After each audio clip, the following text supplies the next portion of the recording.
Why life was brutal for a medieval peasant. Segment 1. The Dwelling of Despair. The air inside is thick, a palpable mixture of wood smoke, unwashed bodies, and the damp, earthy smell of the floor. Your eyes struggle to adjust to the gloom, for what little light penetrates this dwelling comes from a single, small opening in the wall, perhaps covered with a piece of stretched animal bladder, or nothing at all. This is home for a medieval peasant family. A single, cramped room, perhaps 10 feet by 12, its walls fashioned from wattle and daub, a rough lattice of woven branches plastered with a mixture of mud, straw, and animal manure. The manure, they say, binds it well, but it also lends a faint, persistent odor to the very fabric of the shelter. Look around. The floor is packed earth, perhaps strewn with straw that has long since lost its freshness, now a haven for fleas, lice, and other unseen companions. In one corner, a few rough wooden stools and perhaps a crude table constitute the entirety of the furniture. Bedding is a pile of straw in another corner, perhaps covered with a coarse woolen blanket, shared by the entire family for warmth. There is no privacy here, no personal space, only the constant, close presence of others. And not just human others. As dusk falls, the family's precious livestock, a pig, perhaps, or a few chickens, maybe even a cow if they are fortunate, are brought inside for the night. They share this single room, their animal warmth a small comfort against the cold, but their smells and sounds adding to the already dense atmosphere. The pig snuffles in its corner, chickens rustle, and the air grows heavier still. In the center of the room, a fire smoulders on an open hearth. There is no chimney, only a hole in the thatched roof above, through which some of the smoke might escape. Much of it, however, lingers, stinging the eyes, coating the rough wooden beams of the ceiling with a layer of soot and filling the lungs with every breath. The constant exposure to wood smoke leaves a legacy of chronic coughs and respiratory ailments. Imagine the nights. The darkness is profound, broken only by the faint glow of embers from the dying fire.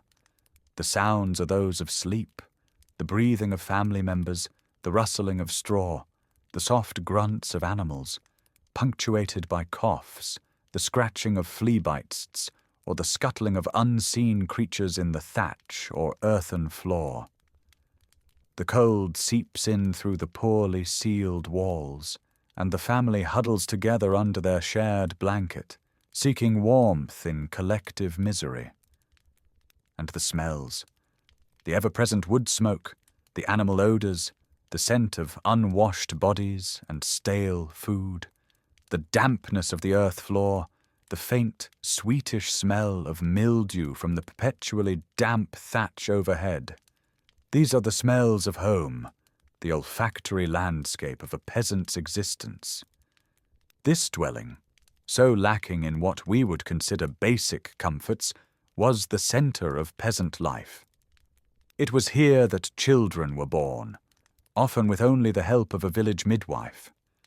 It was here that families ate their meager meals, huddled around the smoky fire. It was here that they sought refuge from the harshness of the outside world, though the refuge itself offered little respite. Consider what it means to call such a place home. For the medieval peasant, home was not a place of comfort or retreat in the modern sense. It was a shelter, a necessity, a shared space of survival. It offered protection from the worst of the elements, a place to store meager possessions, and a focal point for family life. But it was also a place of constant discomfort, of shared smells and sounds, of smoke-filled air and pest-ridden bedding. It was a dwelling born of necessity, shaped by poverty, and endured with a resilience that is difficult for us to comprehend. In these humble, smoke-stained huts, generations lived and died, their lives a testament to the human capacity to find a measure of existence even in the most brutal of conditions. Segment 2. The Daily Toil. The first hint of dawn is a pale wash of grey in the eastern sky, and already the peasant is stirring. There are no clocks here, only the rhythm of the sun and seasons. Work begins before the sun fully crests the horizon, and will not end until it dips below the western fields. The day is a long, unbroken expanse of physical labour, a relentless cycle of toil that shapes the body and defines existence. Imagine the feel of the rough wooden handle of a primitive plough, its iron tip biting into the heavy soil. The peasant leans into the work, muscles straining, guiding the oxen or, if less fortunate, pulling the plough alongside a family member. The earth resists, clods turning over slowly, revealing the damp, dark soil beneath. This is the beginning of the agricultural year, the promise of a future harvest bought with sweat and aching limbs. Or picture the harvest, the culmination of months of labour. Armed with a simple sickle, the peasant bends low, grasping stalks of wheat or barley, the sharp blade whispering through the grain. The sun beats down, dust rises, and the air is filled with the chaff and the scent of ripe crops. Each swing of the sickle, each bundle gathered, is a small victory against hunger. But the work is endless, stretching from one horizon to the other under the long summer sky. This is not their land, not truly. It belongs to the lord of the manor, and the peasant owes him labour before tending to his own small strip of earth. Days each week are spent in the lord's fields, ploughing his domain, planting his crops, harvesting his grain.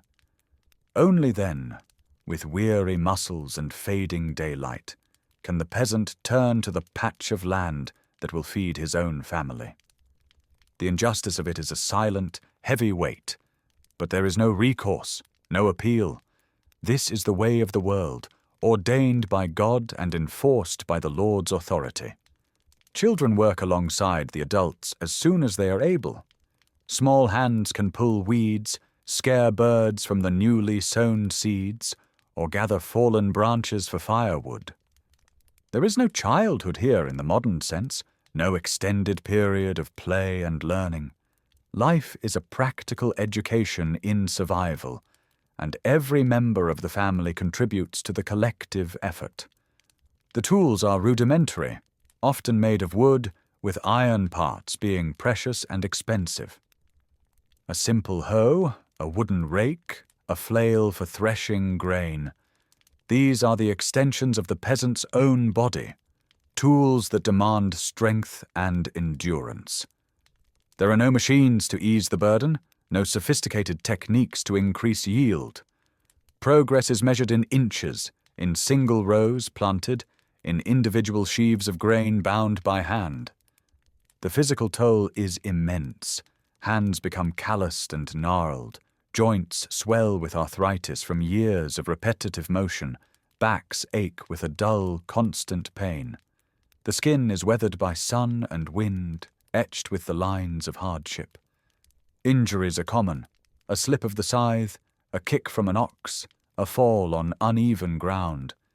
And there is no medical care beyond poultices of herbs and the hope that the body will mend itself. And through it all, there is the relentless exposure to the elements.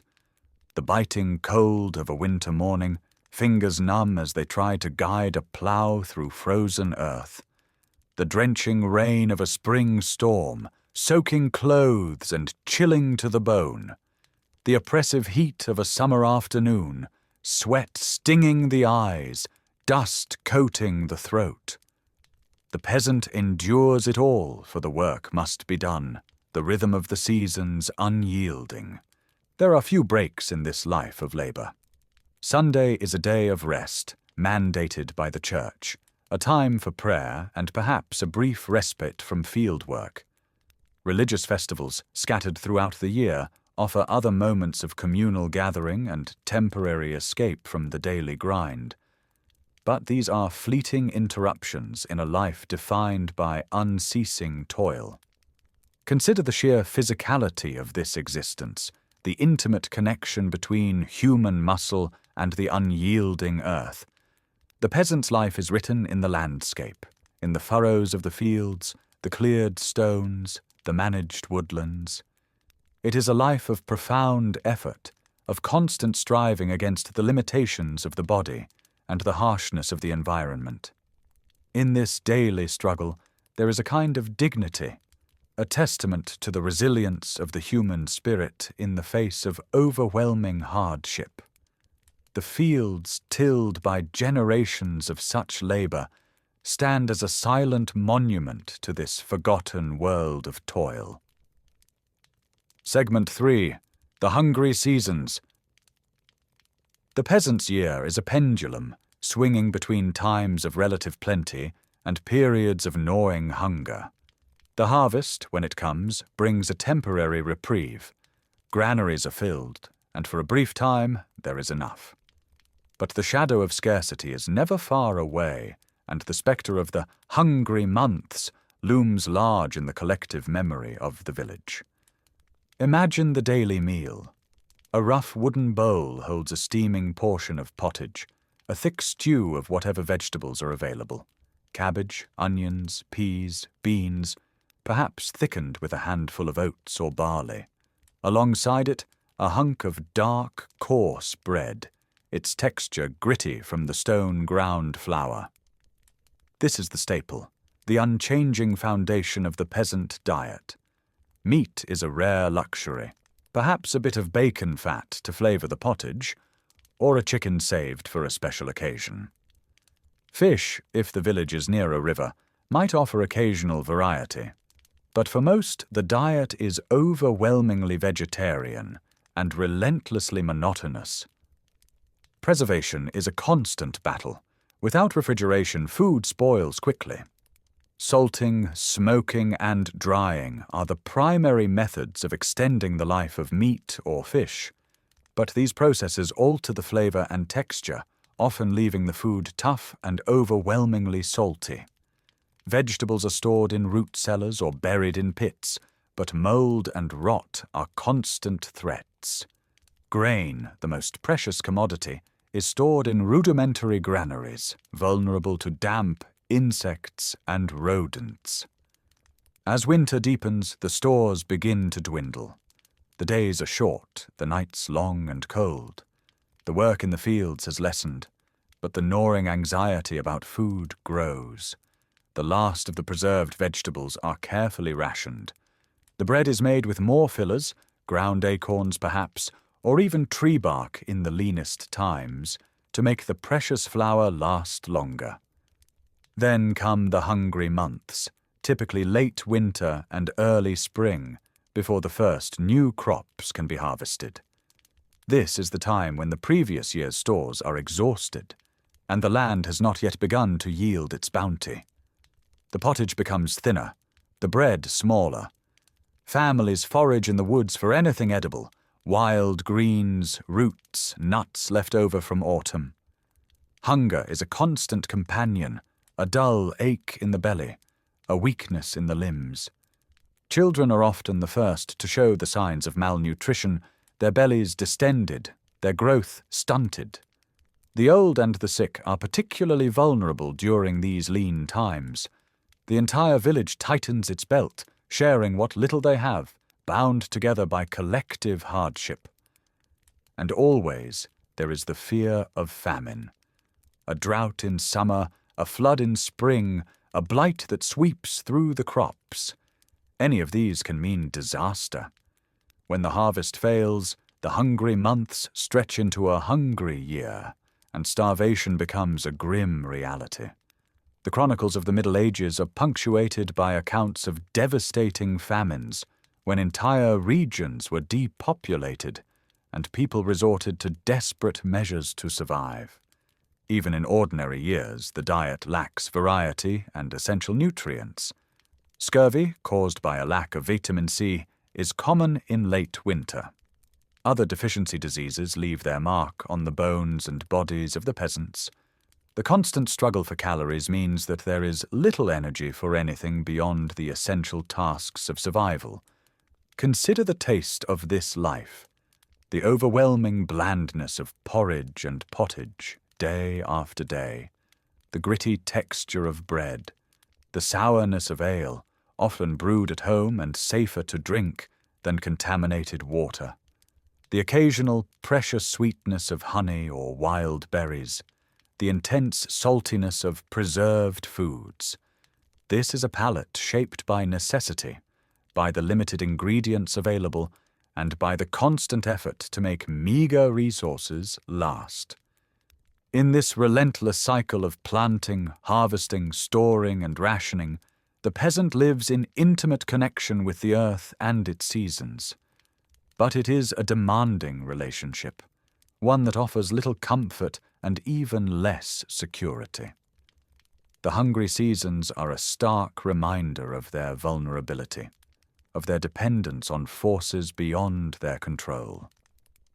And in their quiet endurance of this recurring hardship, there is a profound story of human resilience, of the will to survive even when the earth itself seems to withhold its bounty.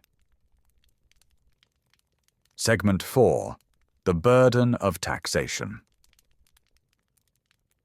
The peasant's life is a tapestry woven with threads of obligation, and many of those threads are financial. Though they possess little in the way of currency, a relentless series of taxes, rents, and dues drains away the fruits of their hard labor, leaving them perpetually on the edge of subsistence. The lord of the manor, the church, and even the distant king all lay claim to a portion of what the peasant produces. Imagine the scene at harvest time. The fields are golden with ripe grain, the culmination of a year's toil. But before the peasant can claim his share, the lord's reeve arrives to supervise the division. A significant portion, perhaps a third or even half in some regions, is set aside for the lord, payment for the right to cultivate the land. This is the primary rent, the foundation of the feudal economy, and it is non-negotiable. Then comes the church's claim. The tithe, meaning a tenth, demands that 10% of all produce, grain, livestock, even garden vegetables, be given to the local priest. This tax, enforced by the spiritual authority of the church, is collected with rigor. Special tithe barns, some of which still stand today, were built to store the vast quantities of goods collected from the peasantry. For a family struggling to feed itself, surrendering a tenth of their meager harvest can be a devastating blow. But the obligations do not end there. The peasant is often required to perform labor services for the lord, known as corvée. Several days each week, or during specific periods like planting and harvest, he must work on the lord's demesne lands, unpaid, using his own tools and animals if he has them. This is time taken away from tending his own fields, time that could mean the difference between sufficiency and hunger for his own family. There are other, more insidious dues. The peasant is usually required to grind his grain at the lord's mill and pay a portion of the flour for the privilege. He must bake his bread in the lord's oven, again for a fee. If he wishes to brew ale, he may need to use the lord's brewhouse and pay for its use. These monopolies, enforced by the lord's authority, extract further value from the peasant's labor. Life events, too, are subject to taxation. When a peasant's daughter marries, the lord may demand a payment, known as a merchet. When a peasant dies, his family must often surrender their best animal or a significant portion of their household goods to the lord as a heriot or death tax. These exactions, coming at times of personal significance or grief, add insult to injury. And then there are the less predictable demands. The king may levy a tax to fund a war or a royal project. The lord may impose a special aid for a particular need, such as ransoming a captured relative or knighting his eldest son. These demands, often arbitrary and unexpected, can push a peasant family from hardship into destitution. Consider the weight of these accumulated burdens. The peasant works from dawn to dusk, wresting a living from the stubborn earth, only to see a significant portion of his efforts siphoned away by those above him in the social hierarchy. There is no concept of fair exchange, no negotiation of terms. The system is designed to extract surplus value from the labor of the many for the benefit of the few. This constant economic pressure shapes every aspect of peasant life. It dictates what crops are grown, how much can be stored, and whether a family will survive the winter. It fosters a sense of resentment, a quiet bitterness that occasionally erupts into open rebellion, though such uprisings are usually brutally suppressed. In the intricate web of feudal obligations, the peasant is trapped, with little hope of improving his economic condition. He is born into a system that defines his status and limits his opportunities. His labor is the engine that drives the entire feudal economy, yet he reaps few of its rewards. This relentless extraction of wealth, this burden of taxation in its myriad forms, is one of the most brutal aspects of medieval peasant life, a constant reminder of their powerlessness and their precarious hold on survival. Segment 5. The Fragile Body. In the medieval world, the human body is a fragile vessel, constantly under assault from disease, injury, and the relentless wear and tear of a harsh existence. For the peasant, life is an intimate acquaintance with physical suffering, a daily negotiation with pain and infirmity, with little hope of relief beyond the body's own resilience or the uncertain efficacy of folk remedies. Imagine the state of hygiene. Bathing is a rare event, perhaps occurring only a few times in a lifetime. Water itself is often a source of danger, drawn from rivers or wells contaminated with human and animal waste. Soap is a luxury unknown to most. Hands are rarely washed, and the connection between cleanliness and health is not understood. In this environment, diseases spread with terrifying speed. Fleas, lice, and other parasites are constant companions, infesting clothing, bedding, and hair. They transmit diseases and cause relentless itching and discomfort. The smoky interiors of peasant homes, while deterring some insects, contribute to chronic respiratory problems.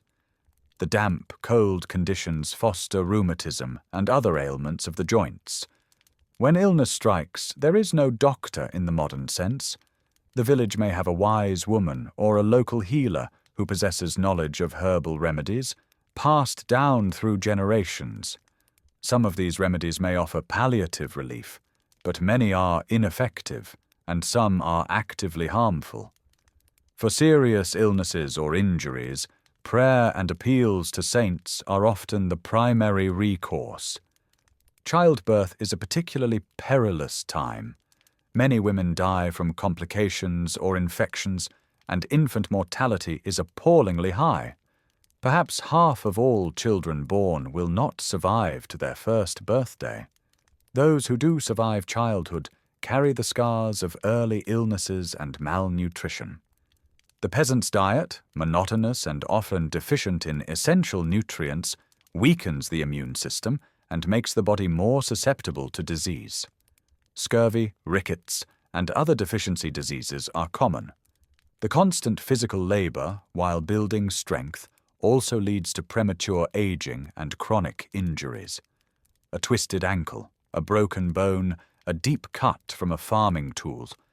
Any of these can become life-threatening if infection sets in. Dental health is abysmal. The gritty bread, full of stone dust from the milling process, wears down teeth prematurely. Abscesses and infections are common, and the only remedy is extraction, often performed with crude instruments and no anesthetic. The pain must have been excruciating. And then there are the great epidemics, the plagues that sweep across the land, leaving devastation in their wake. The Black Death in the 14th century is the most infamous, wiping out a third or more of Europe's population, but other pestilences, smallpox, measles, influenza, also take a heavy toll. In a world without understanding of germ theory or effective public health measures, these outbreaks are unstoppable, terrifying forces of nature. Consider the sensory experience of this fragile existence. The constant itching of flea bites, the dull ache of a toothache, the racking cough from smoke-filled lungs, the burning fever of an infection, the gnawing pain of an untreated injury. The medieval peasant lives in a state of chronic physical discomfort, a reality that is difficult for us, with our modern medical comforts, to fully comprehend. Yet amidst this suffering, there is also a profound resilience. The body, though fragile, is also capable of remarkable healing. Communities develop strategies for caring for the sick, using what knowledge and resources they possess. There is a stoicism in the face of pain, an acceptance of suffering as an inevitable part of the human condition. In the peasant's relationship with his own fragile body, we see a stark reflection of his place in the medieval world. Vulnerable, exposed, and largely at the mercy of forces beyond his control. His physical well-being is a constant concern, his health a precarious treasure, and in his endurance of these bodily hardships there is a quiet heroism, a testament to the strength of the human spirit in its most elemental struggle for survival. Segment 6. The Mercy of Seasons. The medieval peasant lives in a world governed by the unyielding rhythm of the seasons. His life is an intimate dance with nature, a constant adaptation to its moods and dictates.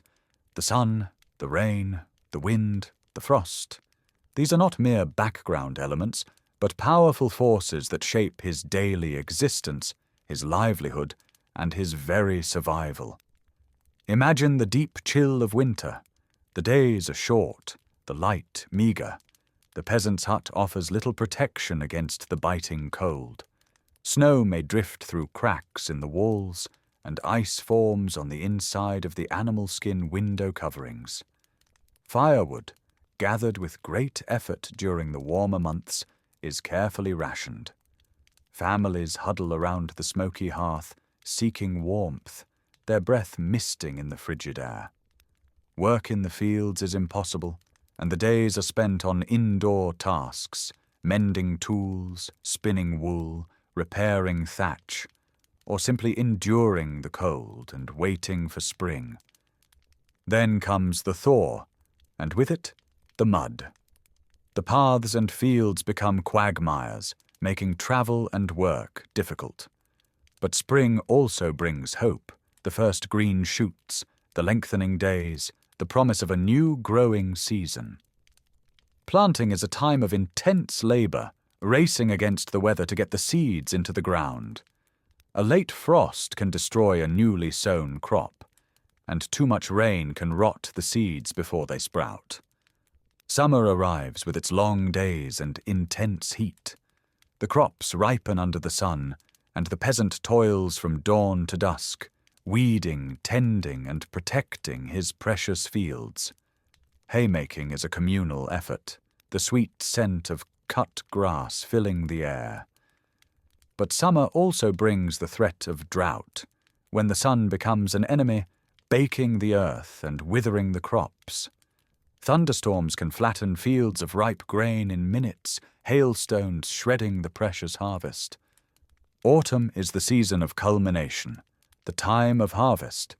If the weather has been kind, the fields yield their bounty, and there is a brief period of relative plenty. But the harvest itself is a race against time to gather the crops before the first frosts or autumn rains spoil them. The entire village works together, their movements synchronized by centuries of tradition. The air is filled with the sounds of scythes and sickles, the rustling of grain, and the songs of the harvesters. Beyond the regular cycle of seasons, there are the more extreme events, the great floods that turn rivers into raging torrents, inundating fields and washing away homes, the prolonged droughts that parch the land, leaving it barren and cracked, the devastating windstorms that can level forests and unroof buildings. The peasant has no defense against these cataclysms, only prayer and the hope of survival. And there are the smaller, more intimate interactions with the natural world, the threat of wolves or bears attacking livestock, or even in remote areas, humans, the constant battle against pests, insects that devour crops, rodents that raid granaries, the reliance on foraging for wild foods, berries, nuts, mushrooms, herbs, to supplement the cultivated diet, a knowledge of the local ecosystem passed down through generations. Consider the sensory richness of this life lived so close to nature. The smell of damp earth after a spring rain, the sound of wind whistling through the thatch on a stormy night, the sight of a field of wheat rippling like a golden sea in the summer breeze, the taste of the first ripe apple in autumn, the feel of frozen earth underfoot on a winter morning. This is an existence deeply embedded in the natural world, a world that is both provider and destroyer, beautiful and terrifying. In this dependence on the mercy of the seasons, the peasant learns humility and resilience. He understands that he is a small part of a much larger order, subject to forces he cannot control. His life is a testament to the human capacity to adapt, to endure, and to find a measure of meaning in a world that is often harsh and unpredictable. The changing seasons are the backdrop against which his struggles and his small triumphs unfold, a constant reminder of the precariousness and the preciousness of life. Segment 7. The Bonds of Family.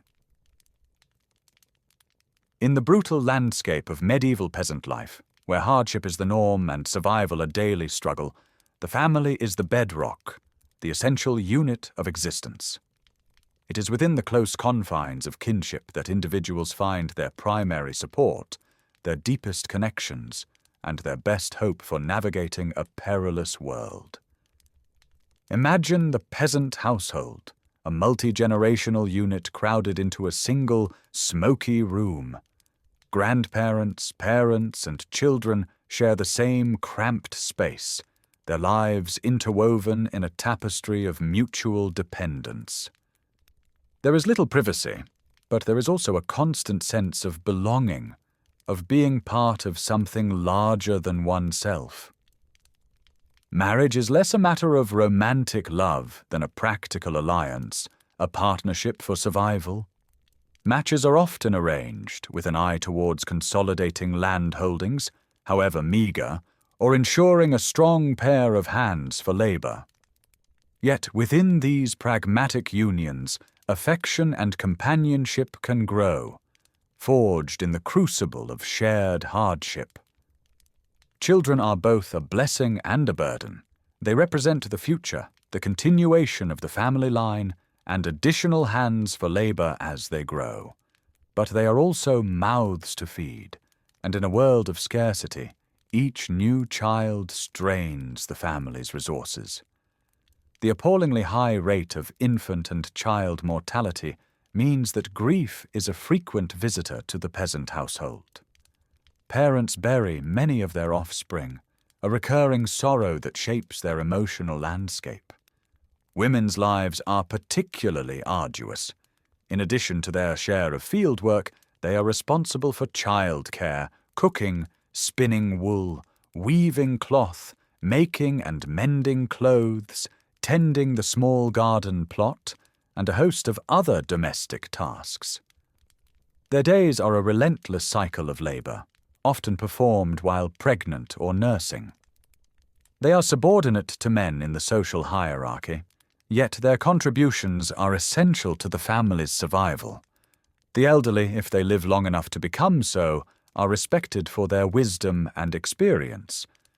But they also represent an additional burden if they are too frail to contribute to the household's labor.